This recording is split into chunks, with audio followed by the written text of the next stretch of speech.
Okay, guys. Hello. I hope you can hear me.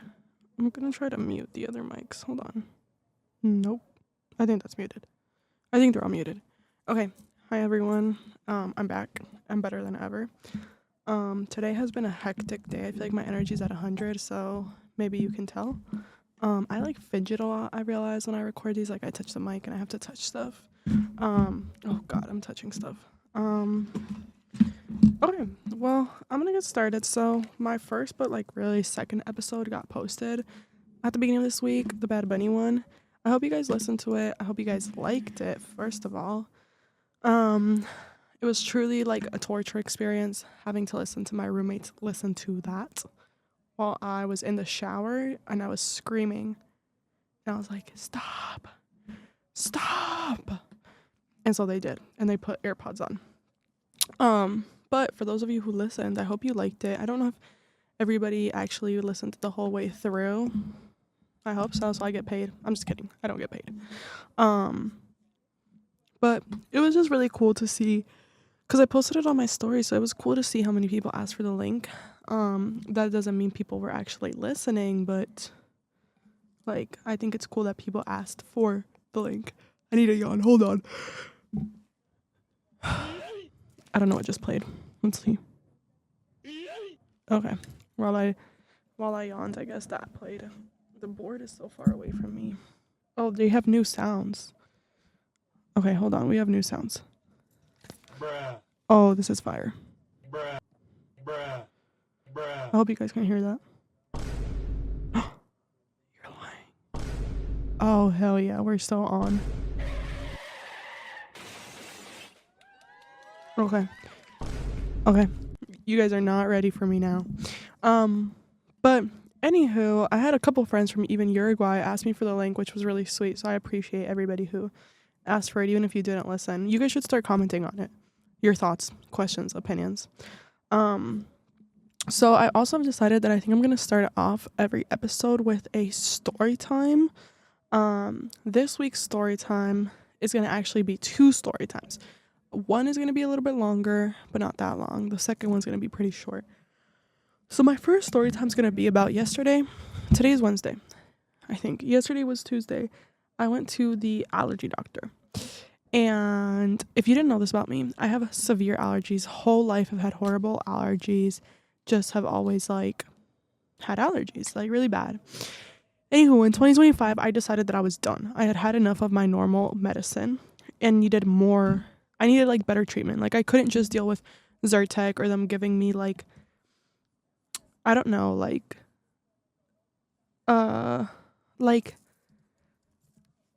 any stupid treatment, you know, like anything. I needed something intense and something that would actually work, right?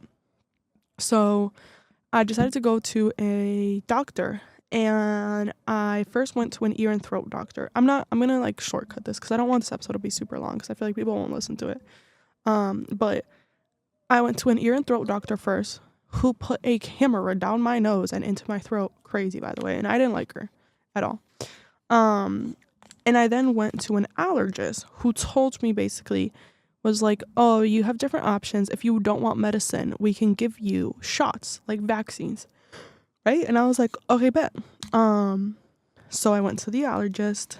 We had that appointment and I said, okay, bet, I'm down, but I need to talk about it with my mom first. So he's like, okay, we'll schedule a follow-up in a month. And I was like, cool.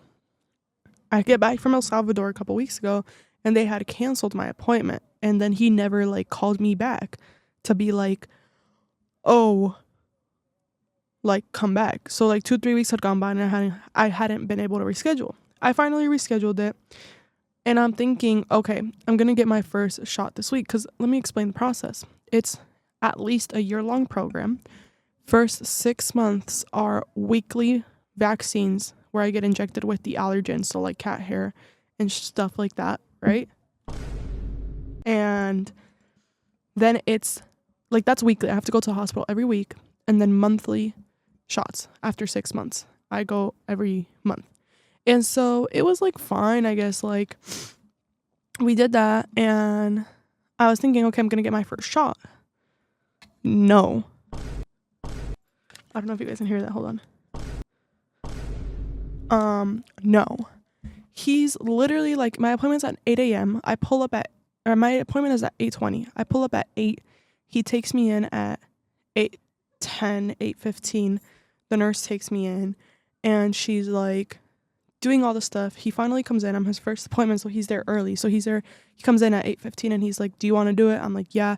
He's like, "Okay, cool. Well, we have to get approval from your insurance company because we have to do an allergy skin test." And I'm like, "Bruh." Like literally. Bruh. Literally. And he's like, "So we have to get that done." And then I was like, "Okay, so can I do, like, what's the vaccines like?" And he's like, "Well, it's 6 months of weekly, right?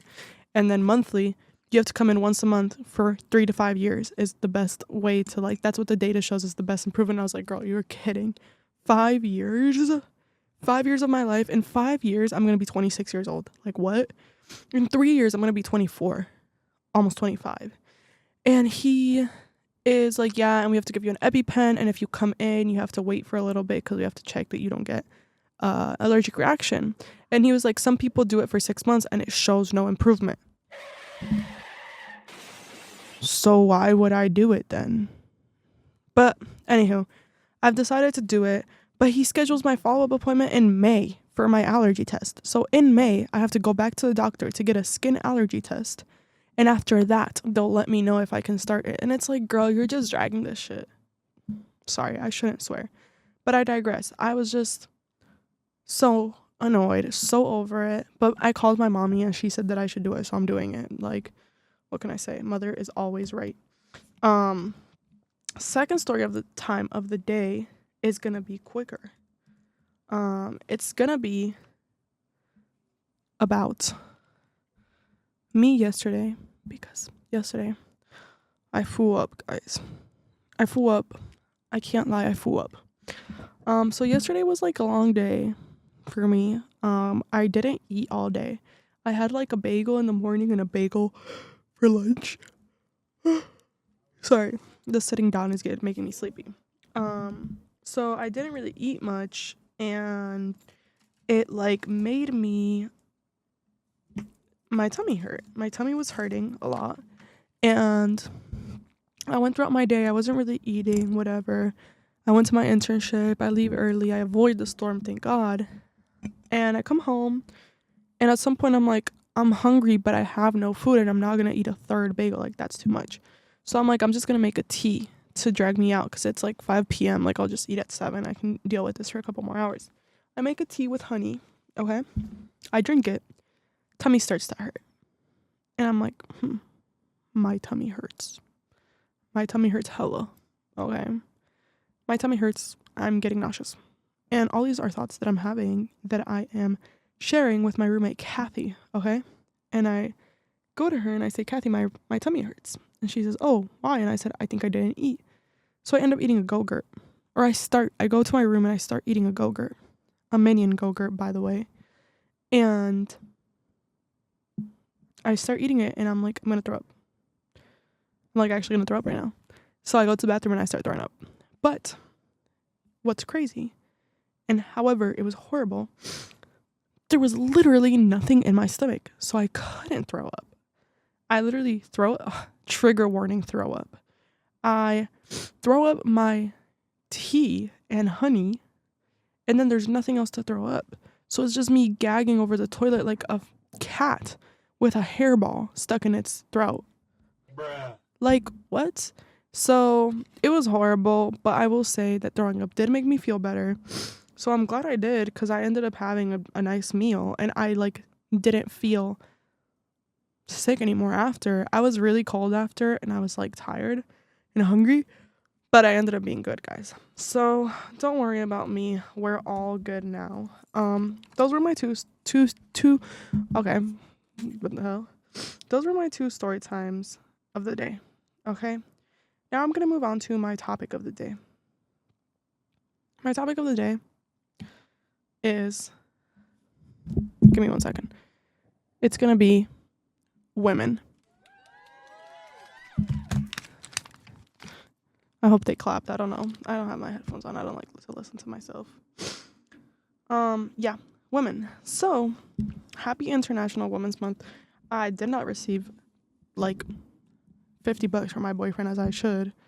But I digress. It's okay. He always pays for everything, so it's okay.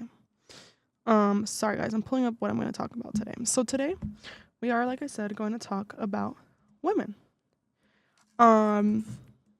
Today I want to say happy Women's Day to everyone. And I am happy that we have a month of appreciation, but every day we should be appreciating the women in our lives, because truly women make the world go around. And it's true. We literally just birth, period. Anyways, I saw a post about women yesterday, and that's what made me decide that today I was going to do this episode about this, because I want to go through that post and kind of say my thoughts in response to the post, because I agree with a lot of what it says. Additionally, I didn't really plan something out for today. Midterms got me effed up, not gonna lie. So I think it's gonna be cool. I could talk about women every single day of my life, about how much I love being a woman, how I love girlhood, how there's something so spiritual and special with women. So that's why I want to talk about women. So we're gonna start off. So this girl posted it. I reposted it on my story, right? Women. Well, she didn't say this, but I'm saying this. Woman is the one thing that everyone loves. Everyone loves women. If you don't love a woman, it's because you're mad that a woman doesn't love you, and it's usually because you're not a good person. Okay? Most of the times. And we don't appreciate women enough, I believe. I think that women and girls make the world go, like, run every single day. And without women, this world would literally fall apart. And I think it's also a really good example of what is happening in the US right now. Because let me make a distinction, okay? Obviously, not all women are good.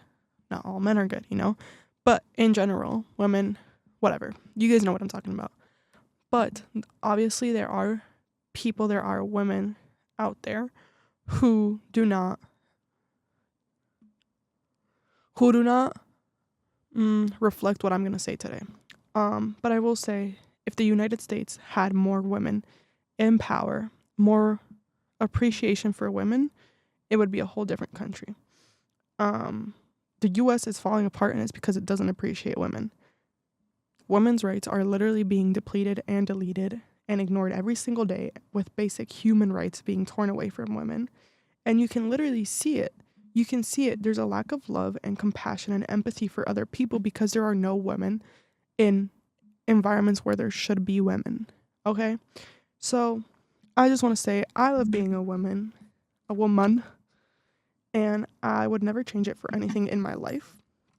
So we're going to get started with this post. So this girl, she basically said, right, that her hot take is that Gen Z is subconsciously building toward a matriarchy, but we just don't have the vocabulary to talk about that yet.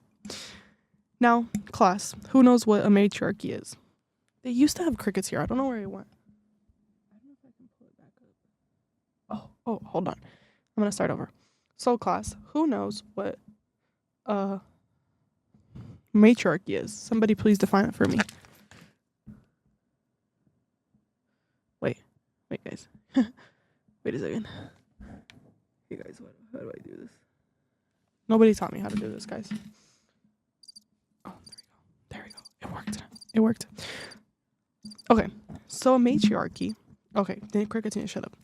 A matriarchy is a type of society in which women have the most of the authority and power, or it's also known as a society in which property belongs to women and is given to children by women rather than men. This is as defined by Cambridge. Now, class, who knows what the definition of a patriarchy, which is what we currently live in, is?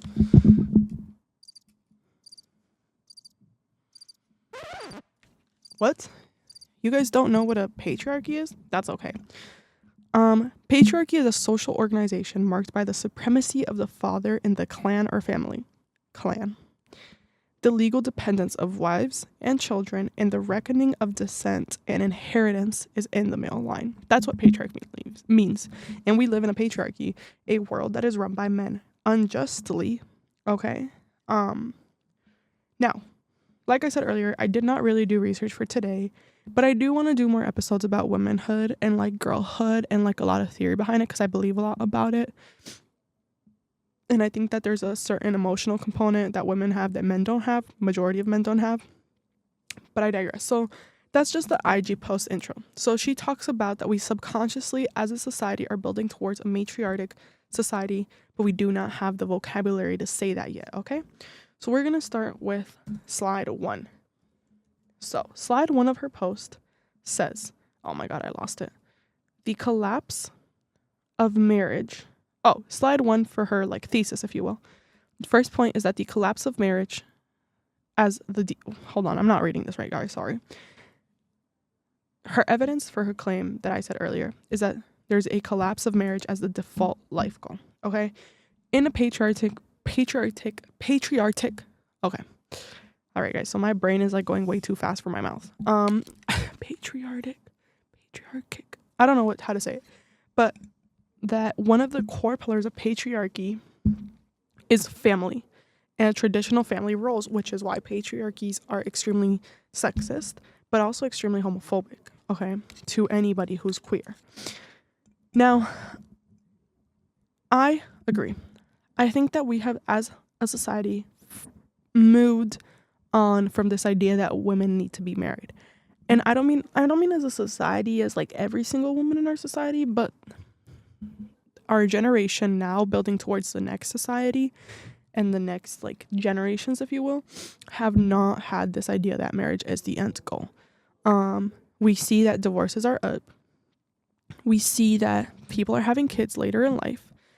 Women now are independent. They want to live life. They want to breathe air. Somehow they're going to get there. Did anybody get that reference? But it's true.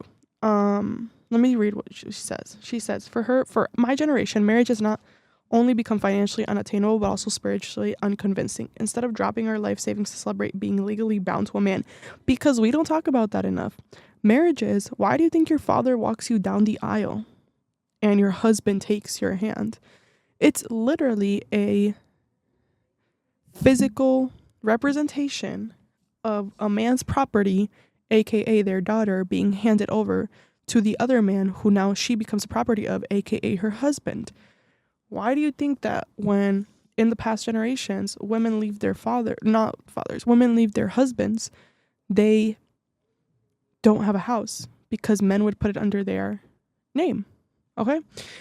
And this idea that marriage was the life goal doesn't really exist anymore as a norm. Now, that's not me saying that it shouldn't be a goal and people whose goal in life is to get married are messed up, because I want to get married.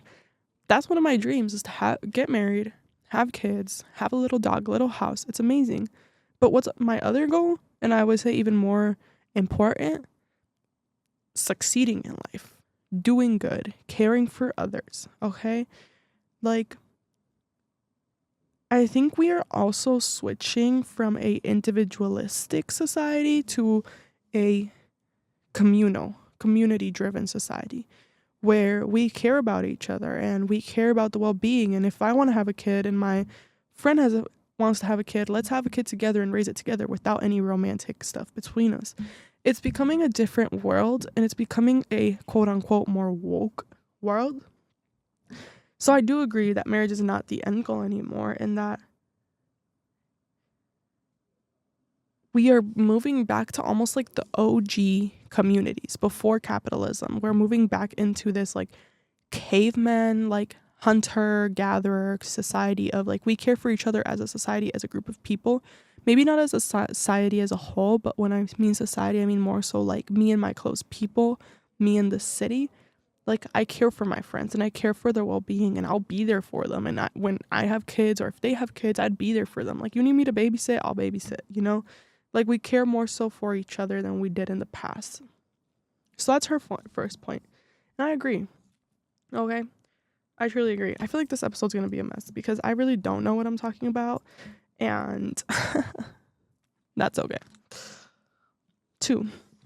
I feel like this is just something that I would love to have somebody else here for this. 2 is her second point. Intergenerational female solidarity becoming aspirational. She talks about this as think about how cool single older women have become aspirational archetypes instead of cautionary tales. A generation that was raised on the warning, don't end up an old lady with cats, right? Is now the cool aunt who travels, who has fun. Like, this is fire. Like, yeah, I want to do that. Like, so we have switched our society again, more so perception of what we believe to be acceptable in society has switched over. No longer, my mom, she's divorced. She lives alone. People her age and older sometimes look at her crazy, like, you're all alone, like you don't care to like have a boyfriend or have a husband again, like, and no, she doesn't care. Like, she's not locked down. She has fun. Okay, she's living the best life. Obviously, she's a badass. But I digress. So I think it's really interesting how we are shifting towards this perspective, especially because it puts a lot of emphasis on our older generations, which is something that I would say a lot of American societies do not do, for good and for bad. I will say that, because if we place too much, I think, pressure and importance on our older generations, e.g., grandpas and grandmas, okay, it can become toxic, like putting someone else's need above yours. However, if you do it just right, like how they're suggesting here, which is like you respect them as an individual, really. You're looking at them as an individual. It's not like a weight or the brunt to bear. It's like these people are cool and they are people. These older people are people. Like, my grandma is a person who deserves love, who deserves to have fun, who deserves to laugh, who deserves to be able to stand and walk. I think it's just like interesting because we always don't see that. So I agree that I think it's cool. Like, I want to be an old lady with like tattoos and stuff, like I aspire to be something that a lot of people would look at and say like that's weird or like ew. Like, we forget that older people are people, I think is what I'm trying to say. So that's her talking in slide 2, okay? Moving on. Sorry guys, I'm like writing down stuff like the time slots so that I don't forget and have to listen to myself. Yes. Point 3 that she speaks about is female friendships as the central love story. I wrote it down as theory. Yikes. But I meant story. And this is very, very true. Like, my mom, my dad, my family, they have taught me what it is to love a family member. Because I love my mom because she's my mom. If she weren't my mom, would I love her just as much or different? Probably not, because I love her a lot. But I love my mother. The way that I have learned to love romantically and to care for another's well-being and to support somebody was through my female friendships, through my best friends in high school and my now roommates. Like, you learn to care for someone at a deeper extent. The way that I miss Clara, my old roommate, is insane. Like, I miss her. Like, I miss living for her. I yearn for her, okay? But these relationships amongst women, like, for example, in Saltburn, the movie, you see how the mom supports her crazy friend who's given, like, this crazy, like, she's crazy, she's weird. But that's an example of how women support each other, of how these friendships become, like, true love, like, I feel like my brain isn't braining today, but that these relationships become truly, like, part of your existence. There's nothing like a girls' night out. There's nothing like the joy that you get, like the joy that I've gotten from hanging out with my roommates, doing nothing or doing everything and truly enjoying that. There's nothing like that. that sense of like, you love me for me. Because, and like, maybe men are the same, but men are different. Because it's like, you're not looking at me like, are you attractive? Do you look good? Is your makeup done? Like, no, like, you're looking at me for who I am, and I'm looking at you for who you are. And all of your faults and everything that I love about you together in one is what makes me love you. And I think this is so special, and it's something that, like, I have memories of freshman year with my roommates talking about, like, marriage and, like, our dream wedding and, like, these, like, really intimate moments where we understand each other, because at the same time, we understand what it's like to be a girl of our age and the struggles that come with that and the stuff that you go through and that nobody wants to talk about, but you just understand within each other. So I think that female friendships are truly like one of the best things ever. Um, because of that, I have never felt more supported by people as I do here. You know, when I'm down, who's there to pick me up? My friends. And if it's like I'm breaking up with somebody and oh my god, I think I just saw a coworker. Oh my god. I'm like lowering my head, guys. Hold on. I think I just saw a coworker, so I'm just lowering the mic because I don't want him to see me. I don't know why he's here. Hold on, guys. Give me 1 second while I adjust this. I'm like gonna break something. I hope you guys can hear me. Let me see. I hope you guys can hear me. It's okay. I think you can hear me. So I'm lowering my head. I'm trying to lower my chair. This is like such an intimate moment. I was not hoping to see a man right now. So I'm back. That was just, I had to cut out some stuff. But yes, female friendships are truly like central to my existence. If I had no women in my life, if I had no women friends in my life, I don't know what I would do. Like, even Catherine, like, old Cathy, not young Cathy, not roomy Cathy, but big Catherine, like, has had a huge impact on my friendships because she was one of the, like, real friends I made out when I moved here that wasn't my roommates. And I think a lot about her in this sense because I have a crazy, like, she's like an older sister to me, like a sister to me. I don't know. It's crazy. But what the girl says on the Instagram post, circling back to that, she says that matriarchal cultures have historically centered relationships among women as a soul stable relational core. You can see a shift in the way women have started treating friendship as sacred infrastructure rather than optional extras. Indeed. Increasingly, the love and emotional literacy we experience in our female friendships have become the standard, one most men are neither accustomed to nor equipped to meet. I also agree with that. I think that men are conditioned, and this is something that I learned in All About Love, the book by Bell Hooks. Men are not conditioned and raised to think about emotions. That's why a lot of men are unemotionally available or are not equipped with the strategies and tools to deal with female emotions. Because on the contrary, women are raised and conditioned to be emotional and to always be emotional. And if you're on your period, then oh my god, you're crazy. If you're upset, oh my god, like she's just mad. Like it's never like, no, I am upset because this happened, which is valid. It's she's crazy, she's upset, she's PMSing. It's intense. And then men don't know how to deal with it because they've never been allowed to express their emotions. Now, I don't want to make this about men because today's episode is about what men, okay? So, that is slide 3, okay?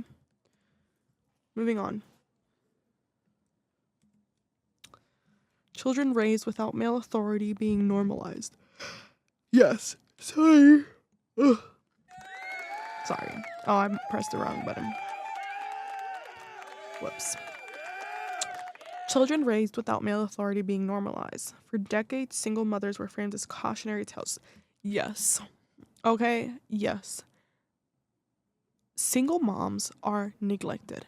Single moms are, especially teen moms, it's like insane. I think the more I've come to learn about it, I think it's crazy just how insane it is because of how they're treated. Like, people forget that they're humans. Like, they might have had a partner before, maybe they didn't, but we look at them as like, ooh, she's got to be like, she must have had that kid young, she must have had no support. Like, we look at them negatively. What if the girl wants to have a kid and that's that? But what the girl talks about is that we're moving towards a society where single motherhood is like acceptable and even like a flex. It's like, yeah, I'm having kids by myself. And like, I know somebody who's a single mother currently pregnant, and it's like, you're a badass. Like, I want to be you. Like, you decided to go out and have this child without a present father, and I really do respect you for that. Like, because if you want to have a kid, I think you should have a kid. Now, the second question is, do you have the funds and the ability to support another human being for 18 plus years? At least 18. That, I think, is what's very important.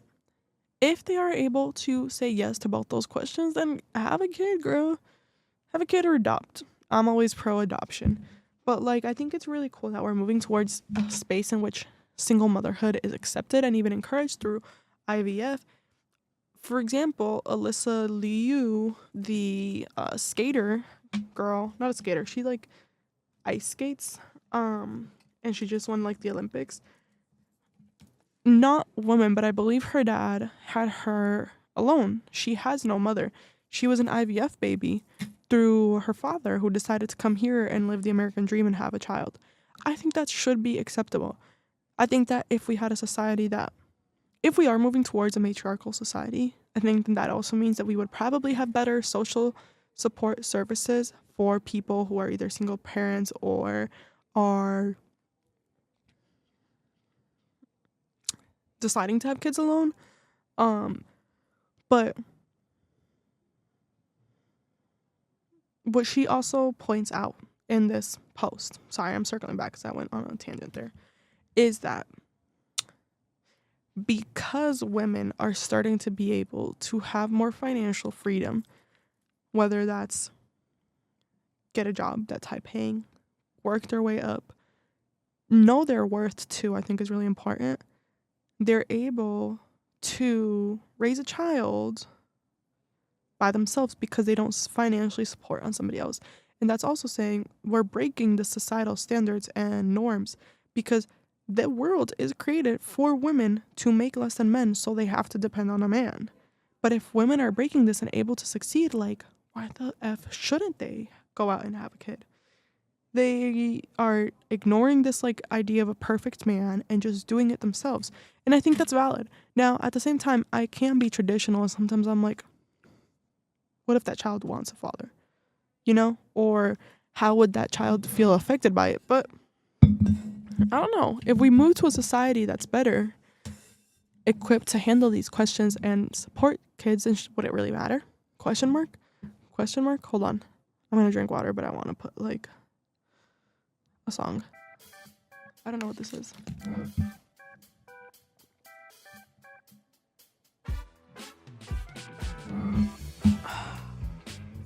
Okay, how do I stop it? Okay, I stopped it. Drink my water, guys. Awesome. Now moving on.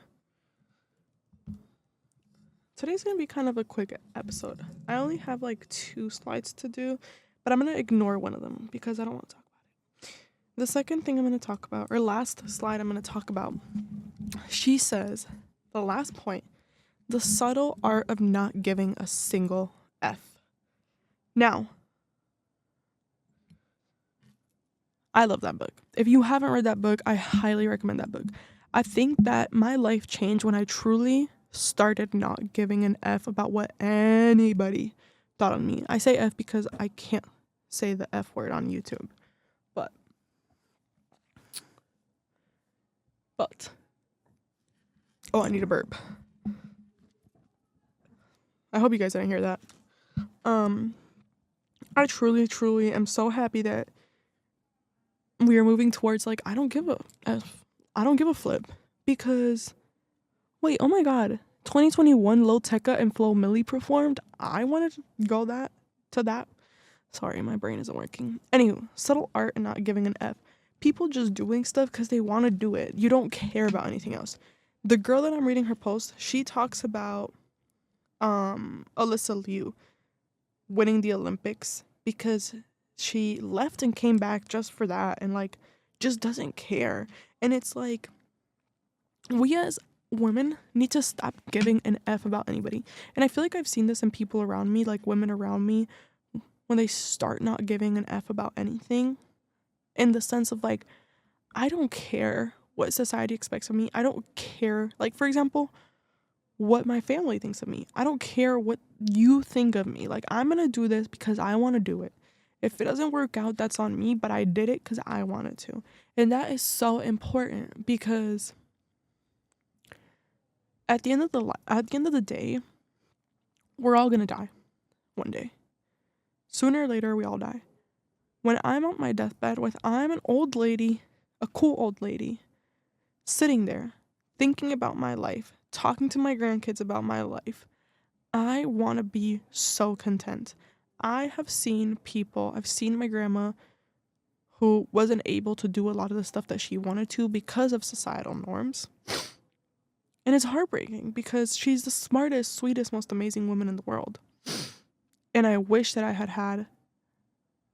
she had had that chance. And I want that to be me. I want to live that way. And I want women around me to be able to do what they want and enjoy that. Like, I don't know, guys. It's just like so much. How, like, fire would that be if women didn't have to be scared of going out at night, if women didn't have to be scared of their basic human rights being taken away. Like, imagine that. There's a woman in Texas, I believe. I heard in my class the other day. There's a woman in Texas who is in jail for life for, I think, murder, first degree murder, for having, or child neglect, one or the other, for having a miscarriage in the hospital. Like, she had what's it called? I'm like blanking, where she gives birth but the baby isn't alive. She, at her house, not the hospital. And she went to jail for it. Like, our basic human rights are being taken away. Like, what the heliante? What the helion? And he being the big DT. The orange DT, if you will. This was supposed to be a positive episode, but I feel like I've just depressed myself. Anywho, I love women. Everybody here loves women. If you're a man and you're listening to this, send a woman in your life $50, aka me. What else can I say? I think that if we move towards a space in which women are, hold on. I think if we move towards a space where women can do what they do, everything that I've talked about today, we shouldn't take away from the women who still don't want to do that.